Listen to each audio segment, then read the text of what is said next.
पीड़ित व्यापारी को उचित मुआवजा दिलाने का पूरा प्रयास करेंगे। किशन राजपाल। महाराजगंज स्थित 3 मंजिला रजिस्टर्ड प्रतिष्ठान मनीष प्रोविजन स्टोर पूरी तरह जलकर राख हो गया। लाखों का सामान देखते ही देखते राख का ढेर बन गया। ऐसी स्थिति में अखिल एकता उद्योग व्यापार मंडल के नगर अध्यक्ष किशन राजपाल ने कहा कि पीड़ित व्यापारी का जो भी नुकसान हुआ है उसका मूल्यांकन करके सरकार से उचित मुआवजा दिलाने की मांग करेंगे।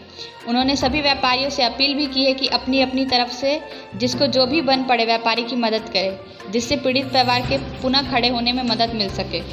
राजपाल ने कहा कि व्यापारी के इस दुख की घड़ी में पूरा अखिल एकता उद्योग व्यापार मंडल उनके साथ खड़ा है। हमारे जिला अध्यक्ष केशव ठाकुर जी मुख्यमंत्री योगी आदित्य नारायण के संगठन के पदाधिकारी हैं।